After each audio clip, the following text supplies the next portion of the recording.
but we are pleased to be joined by Mason Paget, special assistant to the head coach at Calhoun Academy. Mason, welcome to the Hoopheads Pod. Hey, Mike, thank you so much for having me. I'm super excited to be here and talk with you. I love meeting new people. I absolutely love talking and chopping it up with coaches and learning about people's experience and telling coaches more about my experience as well. Basketball is a love and a joy of mine, and I'm just super excited to be here tonight. Thank you for having me. Absolutely. We are thrilled to be able to have you on. Looking forward to diving into all the diverse things that you've been able to do in your career. You've been in lots of places at lots of different levels of the game, and those conversations are always fascinating to me. So let's start by going back in time to when you were a kid. You growing up in North Carolina. Tell me a little bit about some of your first exposures to the game. What made you fall in love with it? Yeah, no doubt. Basketball in North Carolina is a way of life. You eat it, you sleep it, you breathe it. Basketball is just what we do around here in the state of North Carolina. I'm probably like any other kid. My parents threw me in a rec league when I was young. I guess the Odell Rec League is the league that we played in. All my little friends, and I'm from the outskirts of Charlotte, a little small town called Davidson, North Carolina. Well, it got popular when Stephen Curry kind of blew up, but it's a small town. And so parents threw me in, just started playing recreationally. It was my dad's favorite sport. I had a hoop out, in our neighborhood. I grew up on 5 acres of land, so we did things like ride bicycles and dirt bikes, four-wheelers, but basketball was always my love. I had one of those basketballs that we played for 4 or 5 years with, and the leather wore off of it, and it was almost nasty from the mud, but we loved it. We played 2-on-2 and 2-on-2, 3-on-3 with the neighbors, and we just absolutely loved. I loved it at a young age. I think we played rec ball for a while, and then I played some small AAU. A small group called the Carolina Cougars. It's a small local team. Obviously back when I was growing up, AAU wasn't as popular as it is now. But, man, we had our little jerseys and we had our little gear, and we wore them in the middle school, and we thought we were just the greatest thing. And I finally went to Northwest Cabarrus. I made the JV basketball team. I think we had 100 kids try out, and I was one of the 12 that made it. And I came to find out very quickly I really wasn't that good. I could shoot it a little bit, but I couldn't play defense. But I really tried hard. I think the reason why I got into coaching, and obviously the love of basketball, but I got into coaching because I had to sit on the bench and watch my friends play and watch the coaches coach, and I thought I was better than the coach. You know how everybody thinks they're better than the coach. And so I was like, man, I think I can do a better job than he can. And so that's, I guess, funny enough, that's kind of where I started to learn why I wanted to coach. And I went to a lot of summer basketball camps. There's a big time basketball coach in our area named Andy Poplin. He coaches with CP3 and a lot of other organizations, and he's done a great job. He has summer camp. And so I went to summer camp as, a ninth grader, 10th grader. And then I played high school basketball at Cox Mill High School, where now everybody knows it because of Wendell Moore and Leaky Black went. Leaky's played a little bit for the Charlotte Hornets at one time, and Wendell currently plays for the Minnesota Timberwolves. But those guys made it the famous. But I was one of the first people ever to play high school basketball there. And during my junior year, a good friend of mine who had a lot of summer camp, he said, hey, would you like to work summer basketball camp? And so my junior year, I didn't flip burgers at McDonald's or do anything else. Man, I worked summer basketball camp every week, 9 a.m. to 4 p.m. Monday through Thursday. I worked basketball camp every summer, starting my junior year. And so it was fun. We did basketball skills and drills in the morning with the 5-year-olds, and we had like shooting clinics in the afternoon. And a little bit after the afternoon, they had a big swimming pool. We went swimming at camp, and so, man, we just had a lot of fun. This kind of basketball is really all I know. And so we had fun at camp, and I played a year at Cox Mill, and then I ended up my senior year, I guess I thought I was a cross-country runner, so I ended up not playing basketball my senior year and focused on cross-country. And I ended up getting a little cross-country scholarship to Catawba College has ended up where I went to college. And so I ran cross country at Catawba, and then I was like an assistant basketball coach at Catawba. At small Division II, Division III schools, we were Division II. A lot of the smaller schools, man, they need all the help they can get. They probably got one or two assistants at the most, and they knew I was willing to help. So I was helping with recruiting and giving tours and making sure we had meals on the road and making sure we had charter buses that were going to come pick us up. So, I was like, man, I was like 18 years old, a Division II assistant coach. They trusted me with a lot of stuff. And so I kind of got into college coaching at a young age. They tried to take care of me as much as they could from a tuition standpoint to help me out. So, man, I just been doing basketball a long time. So that's kind of my younger story. That's kind of how I got into it. And that's all I know, man, to be honest, Mike. All right, I got one short question, and then I'm going to follow up on what you said with a longer question. So growing up in North Carolina, I got to ask, where is your allegiances in college basketball? Who'd you grow up a fan of? Man, no doubt. I bleed baby blue. I will be a Tar Heel for life. My best friend is a Duke fan. Nice. We get together for every Duke and Carolina game. If the Tar Heels win, he has to wear a Tar Heel shirt the next day at work. And if Duke wins, I have to wear a Duke shirt the next day. So we have a big rivalry, but I will always bleed baby blue for sure. All right, I am a Carolina guy. I grew up in Ohio. I have no ties to North Carolina whatsoever. For whatever reason, from the time I was really young, I think back to, and I'm a lot older than you, but I can go back to Al Wood in the 1980 NCAA championship that Carolina won. And then obviously you go on to Michael Jordan and on from there. And so I can tell you that when I was a kid, every year my family would go on vacation to Hilton Head Island, and on the drive down, I would always make my parents stop. I'm like, I have to find a Michael Jordan North Carolina jersey. And you'd figure, okay, you go to a department store at the time, and clearly there was no NIL, so the thing probably wouldn't even have had Jordan's name. It was just I couldn't find one. And now you think about how easy it would have been for a kid who wants a Michael Jordan jersey. You can get it pretty much in every store and anywhere online that you want. But different time back in 1981, 82, 83. Trying to find that, it was crazy. So I've been a Carolina guy. So I was glad to hear you say Carolina and not Duke. Good work, man. Yeah, I'm trying to impress you, Coach. Trying to do a good job.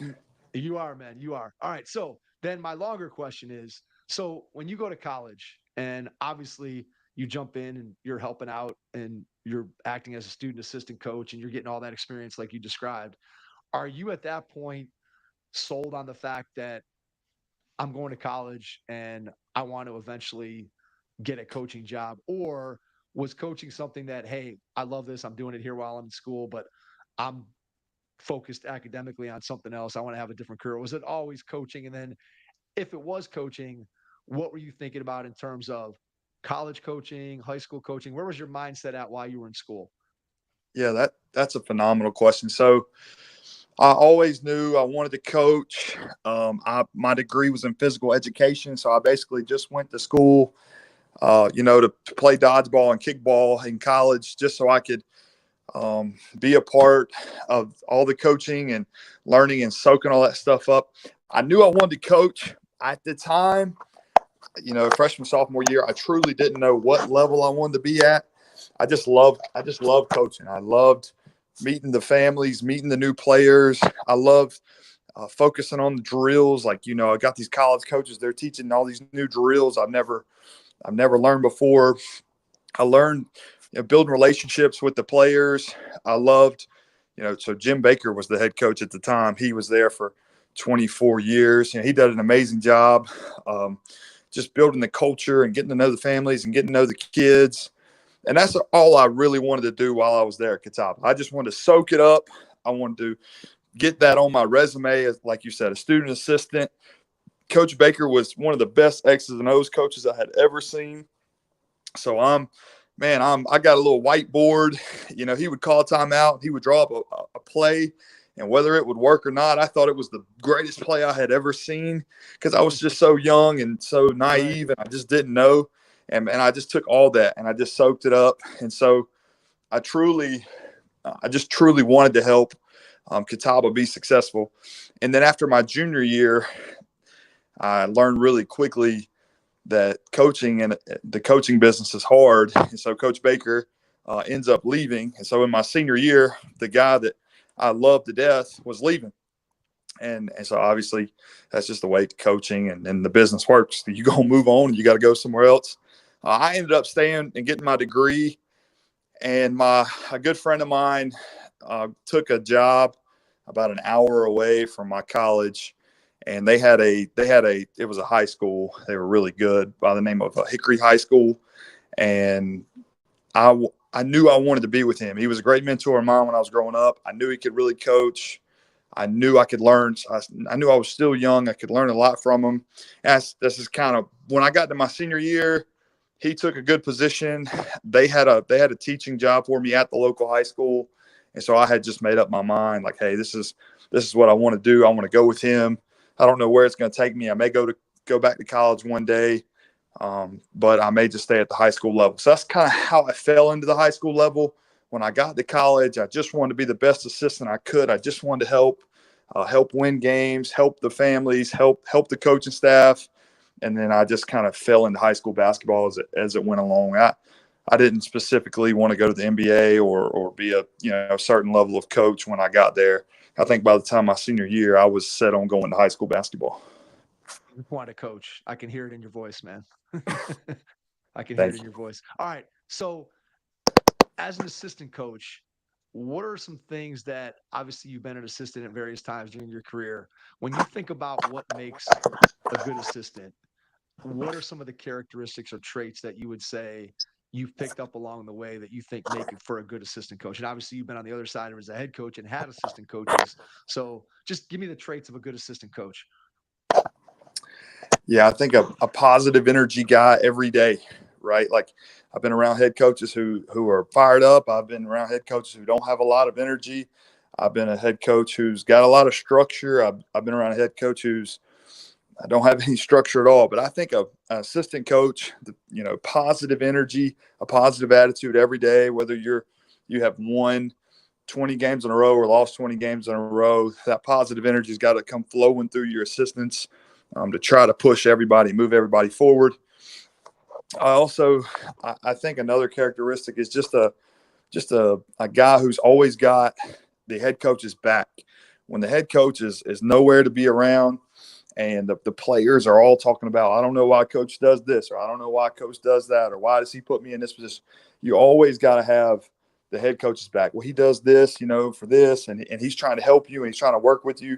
So I think there's a lot of assistants who sometimes go behind the head coach and just kind of give their own opinion or create drama or toxicity.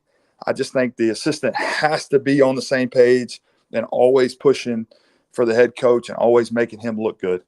I think that's huge. And then I also think as an assistant coach, you got to be able to make that sacrifice for the head coach, whatever he wants you to do. If he wants you to go on the road and recruit in 3 states over, you got to do it. If he wants you to do study hall and you got to stay for study hall for 3 hours, whatever that may be, if he wants you to go fill up the water bottles and wipe the floor up, you got to be willing to do it. I think great sacrifices as an assistant coach has got to be huge, and you got to be willing to do what nobody else will do. And I think over time, once you make that sacrifice for whatever that coach wants, I think that helps you in the long run as an assistant moving forward.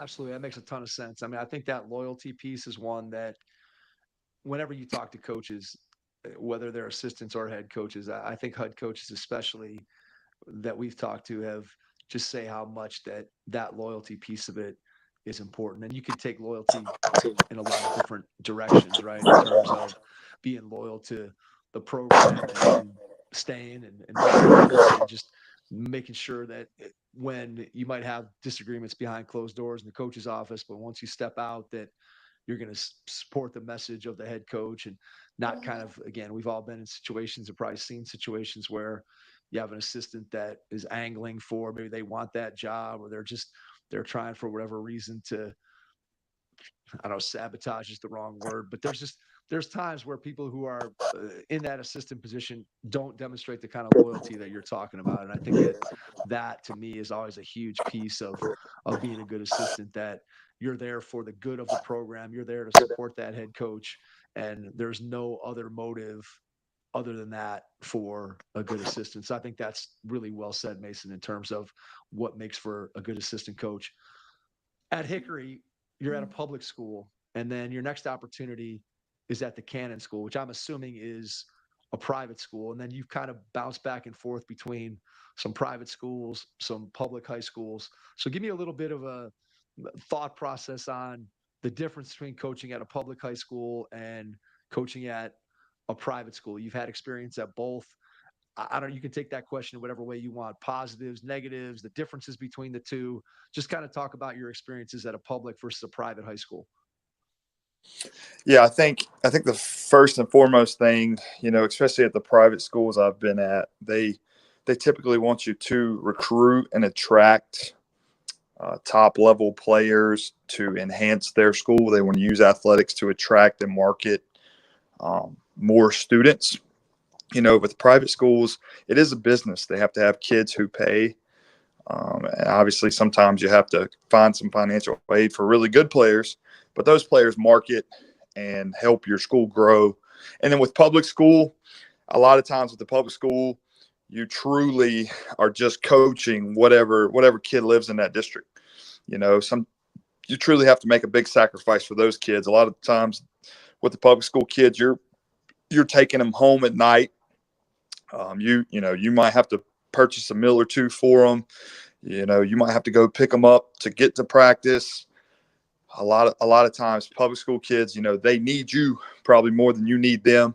So it's, I think I've been on both spectrums of it. I have just made tremendous relationships, and those kids love you and care about you a lot in the public school.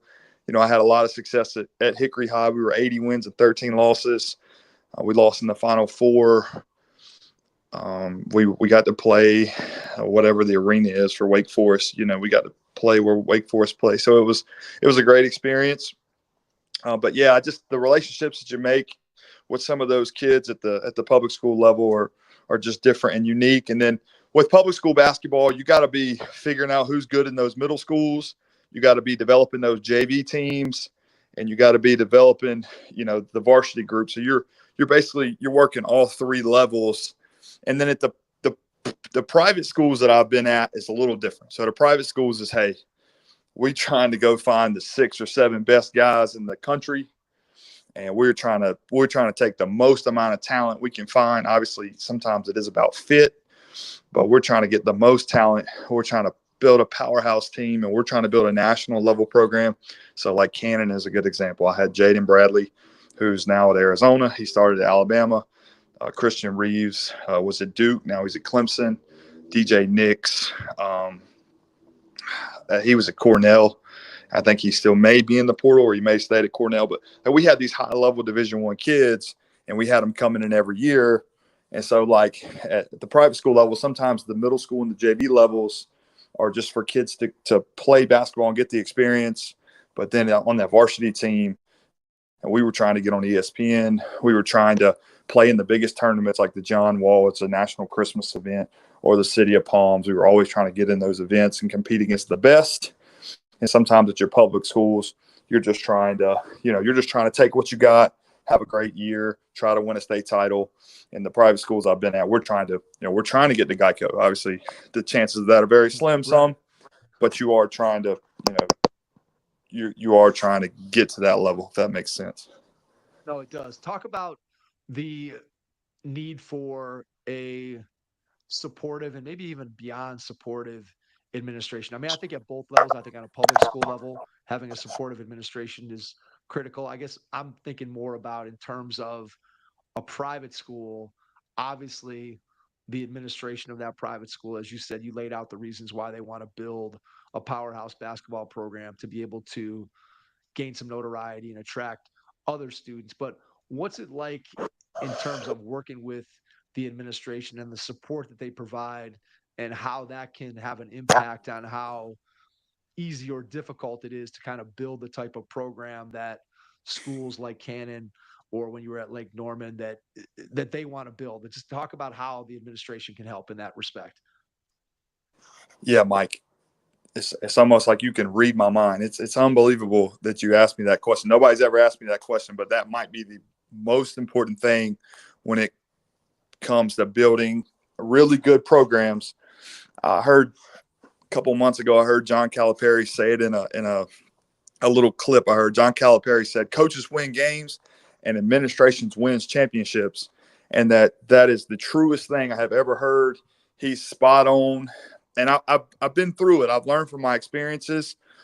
From a public school standpoint, administration can, if depending on like, they can put you in easier classes so you have time to watch film during the day. They can call pep rallies to get your kids hyped up and motivated. They can take things off of you to make your life a little easier, to help you have more success. Now they can't do what the private school can do, and I can get into that in a second, but there are things public schools can do. There's just obviously not as many. And then from a private school, it's just, if you want to grow a private school, having a basketball team is one of the easiest ways. And if the administration and the board, so obviously there's always a board of people who typically control a school, if they give those administrators the green light and the go ahead to build powerhouses, you can do it pretty easy. It starts, the administration, first of all, they have to understand financial aid is important. Basketball players cannot afford $20,000 a year. Now, I think every kid should, if you're at a private school, I think every kid should pay something. We call it skin in the game. Whether it's $100 a month or $50 or whatever you can afford. I always think if they invest a little bit in the school, they're more likely to care about your school. And so, but I do think financial aid is huge when it comes to private school administrators. I also think being able to have seats in the school is huge, right? Like, if I've got 3 kids who are all juniors and they're all top 50 ESPN players, and we don't have no seats in our junior class, then we got no ability to get them in. So always having the ability to add a few students anywhere between the freshman to senior level is huge. With basketball, you only need somewhere between 7 or 8 players. Like my buddy's a big time national coach, and like he only takes 9 kids a year. So it ain't like football where you got to have 30 or 40 really good players. You only need 7 or 8. And so long as you have 7 or 8 seats in your private school, then you typically can, have a successful team. So financial aid is big, seats in the school is big, and just administration that supports athletics as a whole is huge too. Like, if a kid gets in trouble and he's on the basketball team, don't pick on him or single him out all just because he plays basketball. Treat him just as he would everybody else. Like, there's going to be kids that get in trouble at that school. Hey, just give him the punishment that you would hold anybody else to the same standard. And typically you're fine. Typically you have no issues. But when you have an administration that's supportive of like host families and supportive of some financial aid, like, I'll give you a good example. When Mikey Williams enrolled at Lake Norman Christian for me, we had 400 applications hit our school within 24 hours. 400 kids applied because they wanted to be a part of what we were doing. Mikey coming to the school, everybody knew we were starting to sell out games. So people want to be a part of energy. People want to be a part of excitement. People want to be a part of winning. And if your administration understands that, the school skyrockets. They start making a lot more money, and they get new enrollees. We had 100 kids at Lake Norman Christian when I was there the first year, and then by the time I left in the end of the second year, they had over 250 kids. So we more than doubled the school because of basketball, and so I have seen it for sure. If your administration is excited about athletics and support athletics, your school can go through the roof. Makes sense. I mean, I think that it's really an underrated piece of evaluating a job as a coach. I think too often coaches look at things and clearly there's other factors that go into why you take a job or don't take a job, but to me, I always feel like one of the most important things that you can have, and I don't care whether it's at the high school public, at the high school private, if it's at the college level, you have to have an administration that is supportive of the program. That could be supportive in terms of just ideology. That could be supportive in terms of the finances and budget and what they're going to put in. And I think really too often that's overlooked when it comes to what makes a job an attractive job. I think if you have a supportive administration, it just allows you to do, as you just described, so many more things to bolster and make your program a better program. So you've been talking quite a bit here, and I know in your experience over the course of time that you've had a chance to coach some really high level players, and not every coach in their career gets to coach guys at the level that you're talking about that play at the high major Division I level. Not every coach, especially at the high school level, if you're coaching at a lower level of college, you're not going to always get a chance to see that kind of talent. So tell me a little bit about what your experience is like working with players at that level, and what you really enjoy about coaching players who have that kind of ability and talent and drive and everything that goes along with the kind of success that they've had. Some of it, sometimes it's just about being in the right place, the right time, knowing the kid, knowing the family. Like when I was coaching college basketball at Catawba, I was coaching, but I wanted to be a head coach. And so I got together with this guy and we created this little AAU team called CC Flight. And I was like 18 or 19 years old. And this guy was like, hey, I got this 6'3" fifth grader. And like, you need to take a look at him. And here comes Wendell Moore walking through the door with a size 13 shoe and a big head. And he has no idea what he's doing. And obviously now he's playing with the Minnesota Timberwolves. So sometimes it's just, being at the right place, right time. As far as when I was an assistant at Cannon, I got to coach Jaden Bradley. And that guy, he's just different. He had a different switch. His change of speed was unbelievable. You just knew he had a chance to be high major, high level. And I think the thing that we always did a good job of when I was at Cannon is we always took great kids. Sometimes when you're recruiting, you just don't care. Just give me the best player. I don't care about his attitude. But we always took the best kids. Christian Reeves is a yes, sir, no, sir, very humble young man, great mom and dad. Jaden Bradley's parents were the same way. You are who your parents are. If your parents are wild and crazy, you're probably wild and crazy. So we always tried to not only recruit good kids, but recruit good families. And so the ones that I see continue to make it, not only to be good high school players, but good college players and on to the NBA, they've always got a great support system around them, not just parents trying to, make money off of them or a parent get famous. It just, to me, the families that are truly behind their kids, that love their kid and just want what's best, it seems like those kids continue to have a lot of success. And then a lot of the Division I kids that I've been around, coached around, they always want to be in the gym. The kids who are lower level, Division II guys, Division III guys, they enjoy basketball, but they're not always in the gym. They're not always texting me like, Coach, can I get on the shooting machine? Hey, Coach, I know 5 a.m. is early, but can I get in there and get up 1,000 shots? Hey, Coach, I know I had a bad game tonight. Can we find some time to get some shots up, or you work me out? The high-level guys just seem to always want to be in the gym, always get better.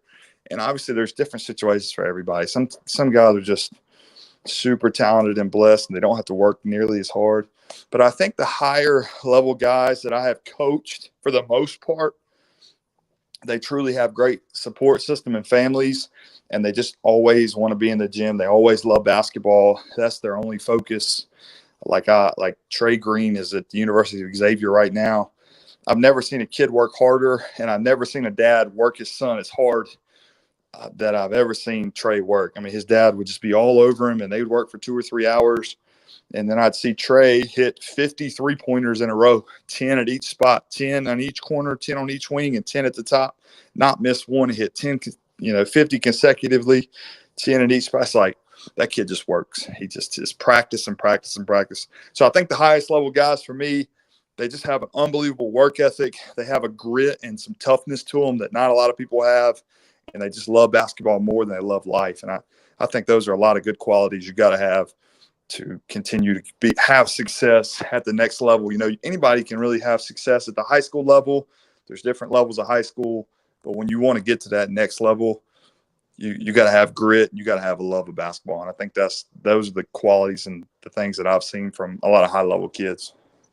Yeah, I think it always comes down to, for me, when you start looking at really any level of the game, right? There's guys who have the ability to play well at that level. And you can start with high school, you can go to college at all the different levels, you can take it all the way to the NBA. And there's lots of guys who, even if you look at the very highest level, that have similar physical tools, right? Like there's guys who don't have the physical tools to be able to play at the high major Division 1 level. There's guys that don't have the physical tools to be able to play in the NBA. But once you get there, there's a lot of guys that have similar physical tools, but it's what you talked about, right? The work ethic, the time that you put in the gym, the film study, all the little extra things that the very best guys at whatever level you're talking about, those guys go and put in that extra work, put in that extra time, are in the gym for an extra hour, or studying film for an extra hour a day, are really working on their craft. And it's really interesting when you're around those high level guys that's I think the separator, because you get to a certain point and like everybody's talented and it's a matter of who's going to put in the work, who's going to be coachable. And you also made a great point, I think, and it's one that I've heard tons of coaches make about, especially at the college level, or when you're talking about being able to recruit to a private school at the high school level. You're not only recruiting the kid, you're not only getting the kid to be a part of your program, but you're also getting the parent or parents to be a part of your program. And sometimes I've had coaches say to me, there was a kid we were recruiting, we really liked the kid, thought the kid was good, thought he could help us. And we went to a game and we watched the way his parents behaved in the stands. And we were like, do we want to have those parents in our program for the next 4 years?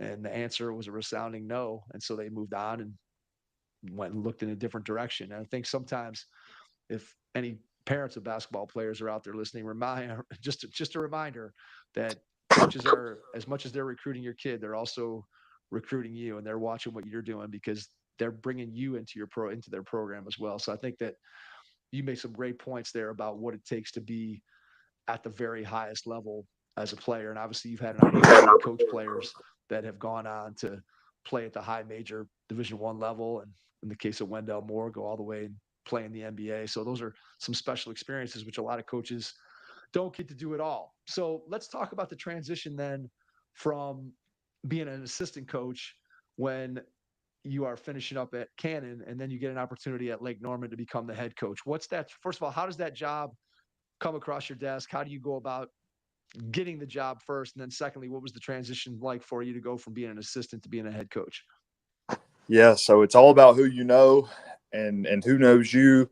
I'm sure you've heard that a million times, but I was at Cannon. Cannon is a big 4A school. They've got 1,000 kids. Cannon, a lot of the kids that go to Cannon are like the CEOs' kids of like Bank of America, or like kids of like the Panthers, Charlotte Panthers, or the Charlotte Hornets, or Carolina Panthers. I'm sorry, Charlotte Hornets as well. So like you're talking about very powerful people. It's a huge school at Cannon. Just doesn't get any better than Cannon. And so I could have probably stayed there forever and been an assistant, but I'm at that time I'm 25. I had been an assistant for a while. I had that itch to be a head coach at the high school level.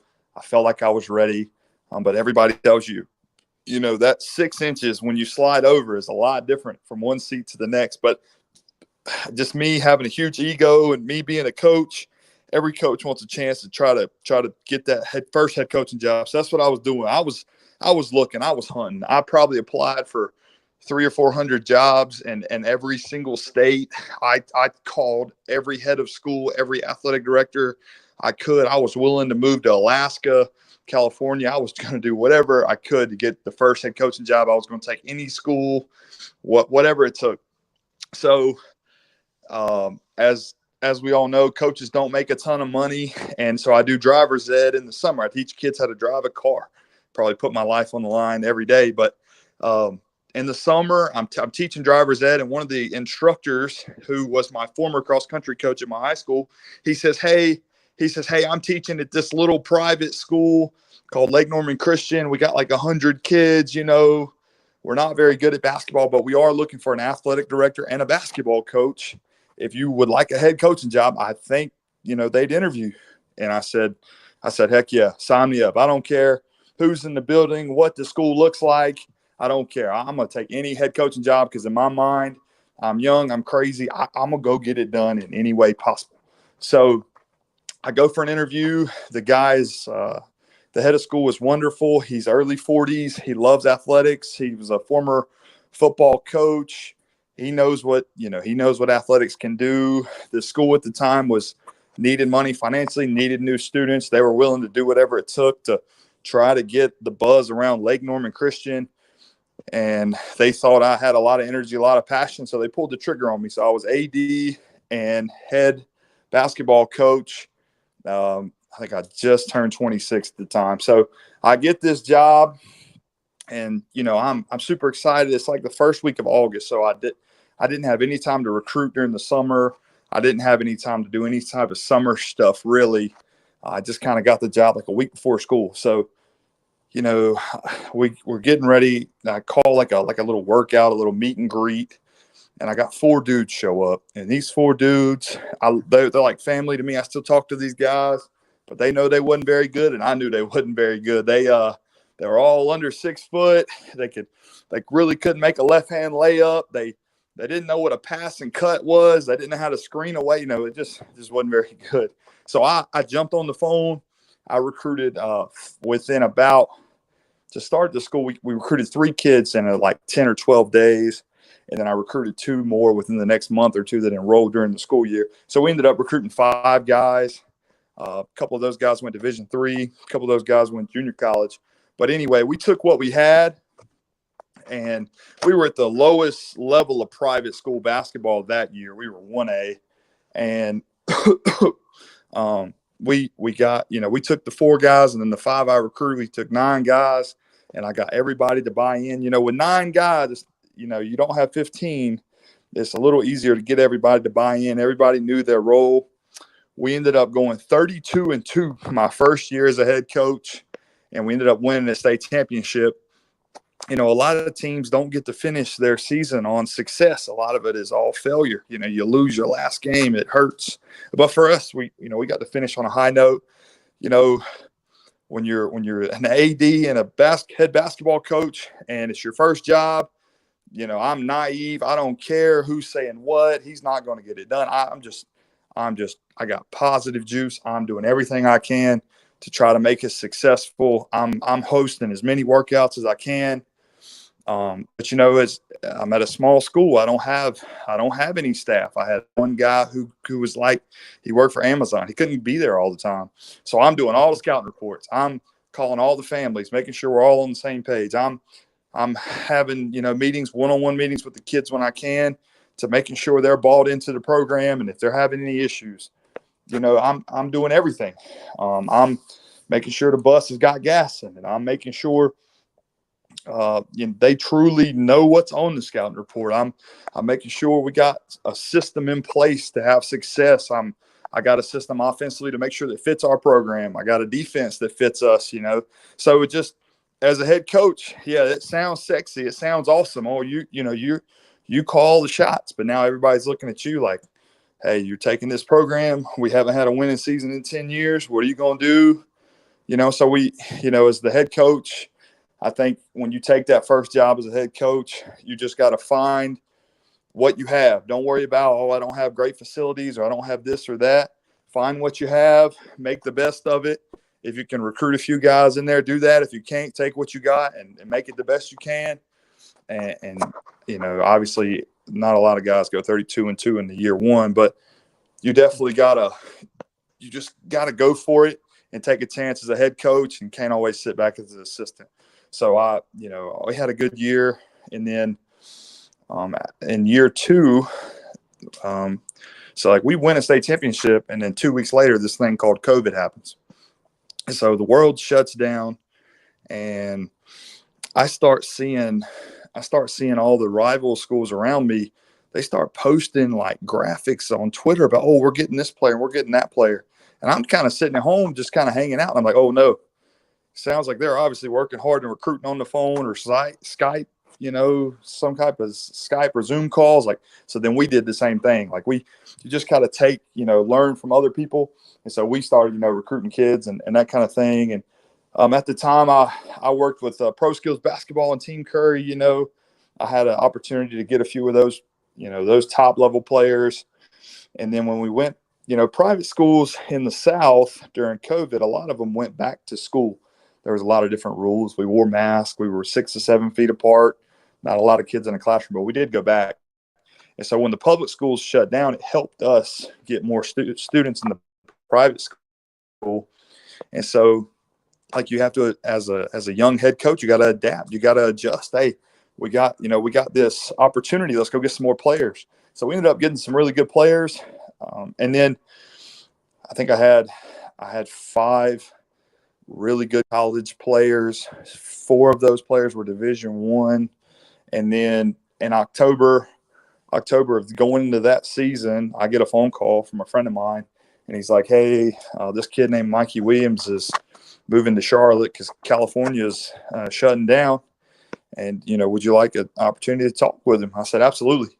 So we talked to Mikey and his family, and we got them bought in and on board. And with when you add a 5-star, when you add a top player, other players want to come with them. And so we added Trey Green, who was a 4-star out of Charlotte.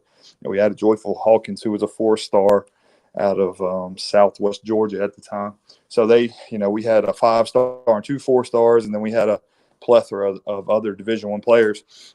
So that's kind of my first experience as a head coach. Hey, year 1, we got off to a good start. I got a lot of people on board. We got excitement going. We had a lot of good kids. And then year 2, with COVID, we got a lot of transfers in. But I also learned as a head coach, like, I guess you hurt people's feelings, and you have to make sacrifices to continue to move up with your program. Like, the first 5 kids that we recruited were great kids, and they really worked hard. But then when we brought in that second class of recruiting, I hurt some feelings. I had some kids leave just because we were moving up the scale. We were getting better. We were going to the national level. You can't make everybody happy. You got to do what you think's best for the brand and the program. So that's what we tried to do. But I think as a young coach, whatever job you get as a first head coach, you got to go all out. You can't sleep. You got to work 24 hours a day. You got to, if you can recruit, if you can find a great coaching staff. I've always struggled with trying to find great coaches in the area. I think you got to try to find some help. I always think it's good to have a young guy on your staff, also have an older guy on your staff, a little bit of both. I've always think I've really struggled to find good help. And then, then you just got to go and you got to build your program and try to get a little better, 1% every day. I think that's just how you build a program as a head coach. I just think that's what you do, in my opinion, Mike. All right. So let me ask you this. I know one of the things that we talked about before is just how much you believe in culture. And I think when you start talking about a program where you're bringing in a bunch of new guys, one of the things that's very difficult is how do you then create the kind of culture where those guys are playing for each other and you're building a team as opposed to you have 8 or 9 individuals who all kind of have their own agenda. We talked a little bit earlier about at a private school, and you mentioned, hey, you got to go back, you got to know what's going on in the middle school, you got to know what's going on in the JV. And as you do that, right, you're kind of building the culture as those kids come up through the ranks in a public school. But in this private school setting, you're bringing in guys who maybe are only there for a year or 2 years or whatever it might be. And they all have goals and agendas as individual players, but yet your job as the coach is to, yes, help them achieve whatever individual goals they have, but also you have to get them to buy into a team concept. So let's kind of use that as a jumping off point for how you build the culture on the teams that you've been around. Man, getting the high level guys to buy in, I would argue, is one of the hardest things in sports, especially from a basketball perspective. I say this with every team that I coach, whether they're high level or not. I tell every single one of them every day, it's not about you. It's not about the number of shots you get. It's not about the playing time that you get.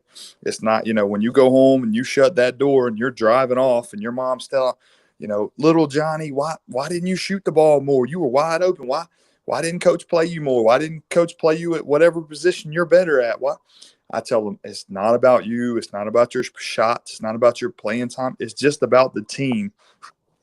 From the culture standpoint, I try to get the guys to understand when one guy has success, they all have success. When one player has 25 points and he's got four college coaches like Ohio State and Michigan and Clemson and Florida State and Florida, when they're all looking at that kid, they're all coming to the game to watch the game and watch the entire team. And so they may come for player A and they may leave falling in love with player B. And so I try to sell to the guys like, you may have to sacrifice 4 or 5 shots or a couple minutes. If we stack a team and we get a bunch of high-level players and we get 4 or 5 mid-level, mid-major, and high-major players, we may have to sacrifice some playing time and some minutes and some number of shots. But at the end of the day, if we got 5 guys that are all mid-major to high-major basketball players, and they've got, let's just say 10 schools each recruiting them, that's 50 different schools looking at our program. So if you will come buy in and make a small sacrifice, maybe you have to play shooting guard more than point guard. Maybe you have to play a little more center and not power forward. Maybe you have to make some adjustments. Instead of us playing 4 out, maybe we play 5 out, whatever that may be. But if you'll make some sacrifices for the betterment and for the greater good of the team, it will come back to you. But you have to buy in. You have to listen to what I'm saying. You have to care about the guy beside you. It can't all be about you and your NIL money and how many shots you're getting up. If we all play well and we beat really good teams, like I had a chance to play on ESPN versus Oak Hill. Like, obviously we didn't win, but if we would have won, how much success does that give everybody? It helps everybody. If you beat, like we beat the Burlington school, they were nationally ranked when we beat them. Like when you beat teams like that, it puts your team on the map. It's not about one individual player. And I think sometimes social media hurts a team. I have seen that where a kid has so many, followers or viewers, and programs become about that one guy. If everybody will block that out and not care about one individual's success and not get jealous or frustrated, and they will just care about winning and the team and listen to the coaches and buy into the coaches and not listen to the AAU coaches sitting in the stands or mama in the stands. If they'll just listen to the coach, buy in, do what is asked of them, go get rebounds, go get blocks, dive on loose balls, dive in the stands if you got to, whatever it takes. If you would just be about the team and buy into the team program, not make it about you and your individual awards and goals, the betterment of the team will always come out on top. So that's what we try to sell. It don't always work. If you have an ultimate cancer, sometimes you got to get rid of them, addition by subtraction. But ultimately, I've had, I'm really still really young. I can just really connect with those guys, pick and play with them, create banter. The top level guys love it when you can make them laugh and have fun and just treat them like normal people and treat them like kids. And when you do that, a lot of times you can get them balled in. Now, you're never going to get a team 100% balled in, but when you have a great amount of talent and you can get them balled in about 80 or 85%, you're going to have a lot of success. It makes sense. And I think when you start talking about, as you said, that high level, getting those kids to see the bigger picture. I love the point that you made about, hey, if schools are coming to see player X, well, guess what? They're also going to be sitting in the stands and they're going to be watching the game and they're going to see everybody else who's in that game playing as well. And so there's a chance that, hey, I'm going to catch somebody's eye just by the way I play, if I'm playing the right way and being coachable and all the things that we always talk about as coaches. So if you look at and you think about your time there at Lake Norman, what's the number one thing that you learned in that experience, your first experience as a head coach, that you're going to take with you or that you have taken with you thus far for the rest of your career? What's the most important lesson you learned during that time? Yeah, I think accountability to the players, or holding them accountable or to a high standard. regardless of how many stars you have beside your name or whoever's recruiting you. None of that matters. You don't always treat everybody equally. You treat everybody pretty fair. But I think for me, the number one thing is just holding those kids accountable. I think I was really young and I had a lot of people in my ear, for one or two players like, oh, let him show up to practice, 10 minutes later. We gotta let him do this, or we gotta let him do that, or it's like, and like that really created toxicity and turmoil in our program. Kids are like, Coach, why does he get to do this and not me, or whatever that may be. So I think making sure I hold a high standard for all the kids, whether you're the first and the best player or you're the 12th man, just clapping and cheering on our team and being energy givers, regardless of what your role is. We got to hold everybody to a high standard and don't let anybody fall through the cracks and think they're bigger than the program. That's just that. I think that's the number one thing I learned. I made a big mistake early on. I did a great job of recruiting. I did a great job of having a great practice plan and having a lot of great X's and O's. And you just think you're this great coach, and then reality hits you in the face. And when you give an inch to a top player, he takes a mile, and it just, it really hit our culture hard. And then I think that's why I'm so big on culture now is I want the kids to have a lot of fun. I want the coaches to have a lot of fun. And you can't do that when one kid gets a lot more leash or a lot more, I guess, chances if he gets in trouble, that kind of thing. So just holding everybody accountable is the biggest thing for me, Mike.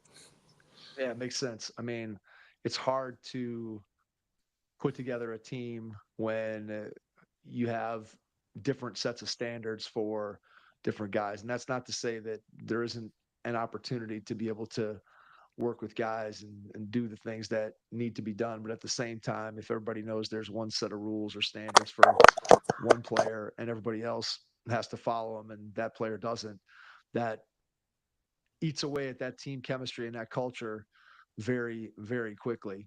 So after your 2-year run at Lake Norman, then you move on and you take an EAD job at Union Christian Day School in South Carolina. Why that move? What made it a good opportunity for you? And just tell me a little bit about that experience. Yeah, I think I just had come off a lot of success. I think we still had a lot to do at Lake Norman. Obviously, the board felt like they were, like you talked about earlier, administration is huge. And I think the board and the administration just felt like it was time to no longer have so much attention on the basketball program at Lake Norman Christian. So I ended up, just wanted to get away. I wanted to hit a reset button. I wanted to evaluate what I had done over the last 2 years and figure out what I could have done better and not only be a better coach, but a better person as well. And so I decided to just take an athletic director's job. I just love being in the school system. I love teaching and coaching. And I still wanted to do that at some level. And I just didn't know.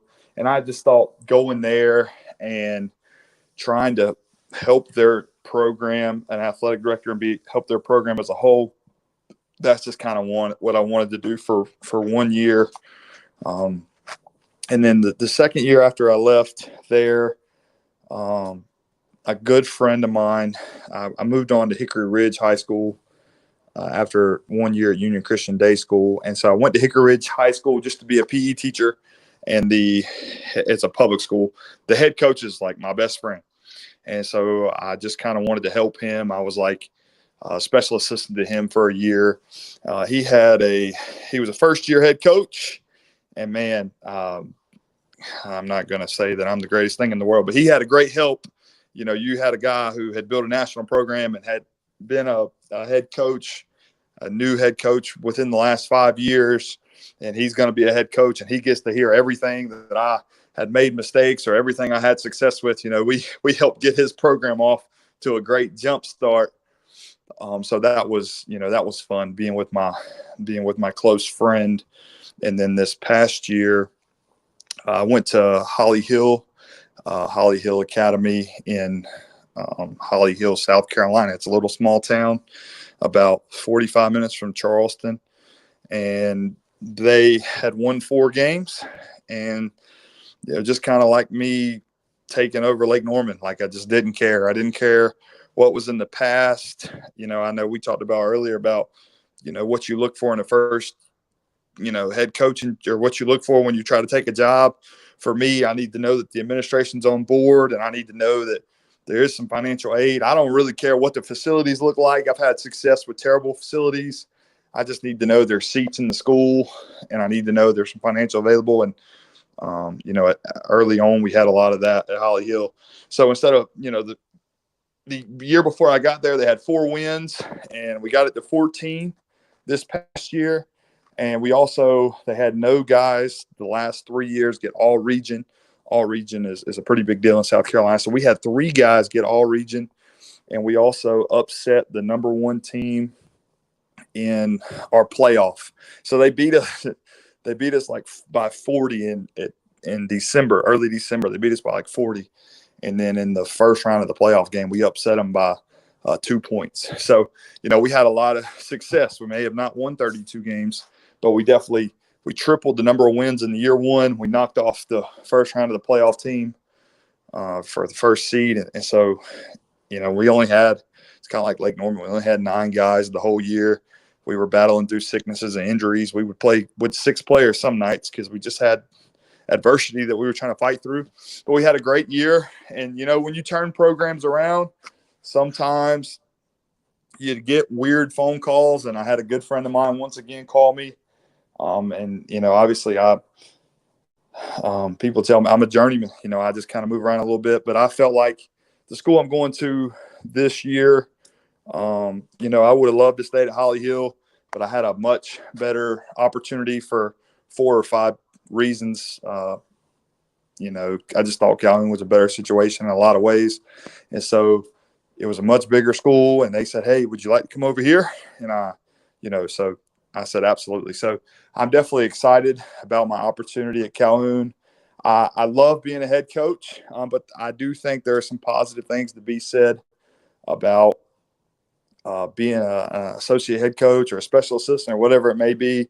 I think when you get head coaches who really ask for your opinion and ask for your insight and want to take your advice, sometimes obviously head coaches are never going to listen to everything you say, but when they really listen and they want help, I think I'm always a good fit for that. I always try to make a program better. That's what I've always said. Wherever I'm at, wherever I go, I always want to leave it better than I found it, and I have definitely done that, whether it be winning or bringing in good people to help the school or whatever that may be. I definitely felt like I've done that. But now I'm definitely excited about our year coming up at Calhoun. And, man, I'm just going to help their school any way that I can, Mike. Talk to me a little bit about basketball philosophy, kind of how you like your teams to play. If somebody were to come and watch a team that you're coaching, what do you want those teams to look like? What do you want your teams to be known for from a basketball standpoint? Yeah, grit and toughness has got to be 2 of the biggest things. I want us to try to play 94 feet. I want us to play in your face, man to man. I want you to struggle getting the ball up the floor. I want it to be hectic. I want to apply pressure from a defensive standpoint. When you walk in the gym, I just want you to feel the pressure that we're all over you. And then from an offensive standpoint, we want to get the ball up the floor as fast as we can, but we're looking for a great shot. Like we're not trying to shoot it with under 7 seconds or whatever it may be. We like to change sides with the basketball. I love a good drive and kick. Any way, if we got a layup, we want to take it, pitch it ahead, get a layup. But if we don't, I definitely want to change sides and make that defense work. With every pass your offense makes, the defense gets weaker and weaker with every pass. So we want to try to move that ball around, ball movement and player movement, and try to get a high percentage shot. And then, that's offense and defense philosophy. And then, man, when you walk in that gym, I want you to see our bench going bananas. I want our guys. I want the guy that never plays. I want him jumping up and down, screaming at the top of his lungs. When they call an offensive set, we want to scream it. We may not know what it is, but man, I want our guys screaming, their plays to confuse them. I want our bench going bananas like it's the Final Four, the NCAA playoffs. And I just want the energy and the excitement coming from our side. And I think that really has a lot to do with my culture. Like, that's a part of our culture. When our guys dive on a loose ball, we better have 4 other guys running over there to pick them up. I just, when we sub a guy out, I want our whole bench to stand up and give everybody a high five. I want you to scream until your lungs bleed and cheer on your teammates. When we call a timeout, I want everybody huddled up around me, engaged in the play.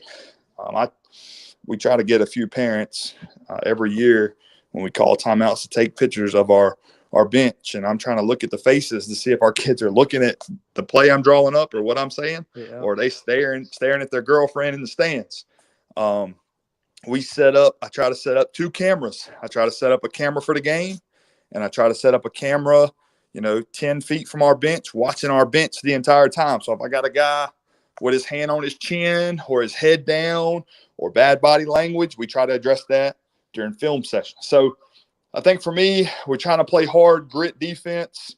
I think we're trying to push that ball and get easy transition layup baskets first and get that ball moving around. And then from a bench standpoint, if you are on your butt with your mouth closed, you're not helping us. I want energy and excitement flowing through our program. And that's when you come to a game, eat some popcorn, drink a soda. I hope that's what you see.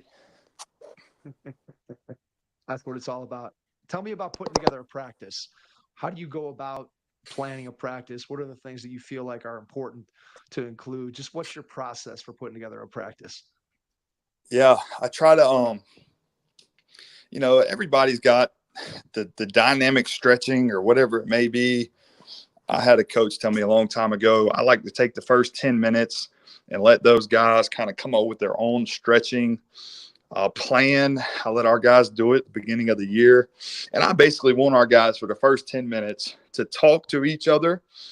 I want them to, sometimes we'll circle up in a huddle and I'll let them do a funny dance in the middle. They've had a long day at school. They've taken tests, studied for quizzes. They've had a long day. And so I want the first 10 minutes to just talk to their friends, talk to their teammates, ask them, how their girlfriend's doing or whatever that may be. I want them to talk to each other and be friends, because that's, nobody wants to be miserable. Oh, we go to practice and then coach is yelling and screaming at us for 2 hours. No, like, hey, I get to hang out with my friends and have a good time. So the first 10 minutes is kind of them moving around, getting loose, having a social time. And then I also want to, right after we do some type of stretching, we start into some type of close to the basket finishing drill. We have a couple different drills we do, but anything, mic and layups, we call them X outlet, anything to catch the ball, see the rim, get close to the basket, any type of easy layup drill we can start with. I also like to start with some type of passing and catching. I want to get loosened up. I want to see that ball. I want to make a good pass, do the little things right. So once we do some close shooting or layup package drills, we're going to jump into some passing and some type of catching just to get loose, warmed up. And then once we do that, we typically split up our guards and our bigs. I'll let our bigs coach go work fundamentally for 10 or 15 minutes with our bigs, just finishing around the basket. It's just like hitting a golf ball. If you want to be good at golf, you got to go swing that golf club every day and see it go near the hole, just like us, see it go in the basket. So working with our bigs is really crucial. And then, our guards will split up and we'll do all kind of guard. We don't do fancy stuff with tennis balls and kind of crazy stuff. We do the simple stuff. Drive it to the paint, 2-foot jump stop, kick it to a teammate, some type of dribble handoff. We'll do ball screen work, whatever that may be, what we're trying to focus on throughout the year. But we keep it pretty simple. 2-foot finishes around the basket, power layups, high percentage threes, catch and shoot, throw them a good pass. We'll split up there. And then, we always want to do a couple of things every day of practice. We always want to find just a couple minutes to take a charge, even if it's just a silly, like we hit them in the chest with the ball, just something silly. It's okay. But we always want to take a charge every day at practice. We always want to dive on a loose ball at practice. It ain't got to be serious or super crazy. Like, I don't want you to get hurt. But, hey, if I roll that ball on the floor, go get it. So diving on the ball is number 2. A box out. We always want to do some type of box out drill, and we always want to close out every day. So those 4 things kind of come next in our practice. And then I love to get shots up. If I want them to get as many shots up as we can.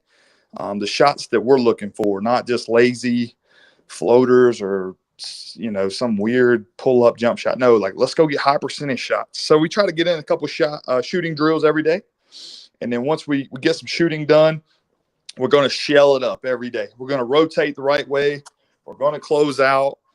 For us, the number one thing for us is on defense, we want to stay in front of that basketball. We don't want to let nobody go by us. And obviously, everybody's got different rules, but we definitely want to stay in front of that basketball and help and talk and communicate.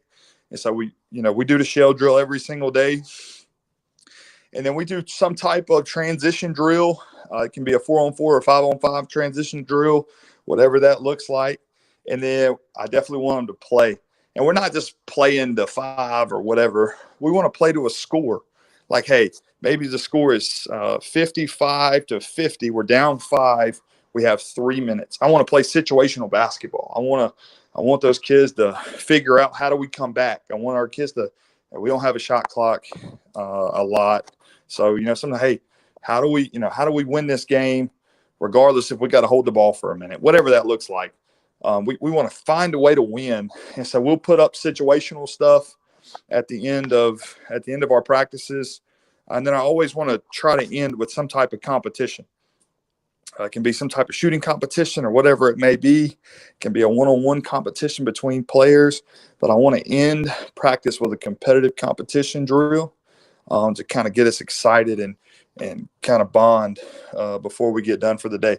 And we'll pull them together. And we'll pull them together and let them, if they got anything to say or I got anything to say, we'll talk at the end of practice, and then we'll be done. So that's kind of a quick scenario of what a practice will look for us every day. Obviously, as a coach, I got 4 or 5 drills that I like to do for whatever that shooting competition or whatever the shell breakdown looks like for the day. I got different drills that we do, but that's a pretty simple answer of what our practice plan will look like every day.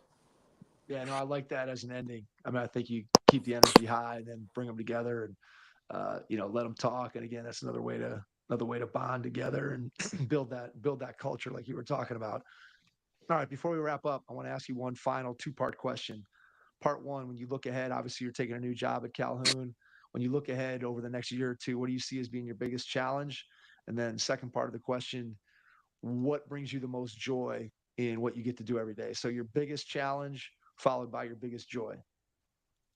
And my biggest challenge for me is a guy who is very ego driven, always, I guess, looking for the next thing or always looking for the right fit. For me is just the biggest challenge for me is always the right fit for the right school. And maybe I do need to go back and coach college basketball or find a place that it's all about basketball or whatever that may be. But for me, for a long-term fit, trying to be somewhere for 3 to 5 to 7 years, I've really struggled with it. It can be, relationships with the board or administration or whatever it may be. But I think for me, I'm really trying to find that place that I can build a dynasty. Like I've been on ESPN. I've coached the best guys.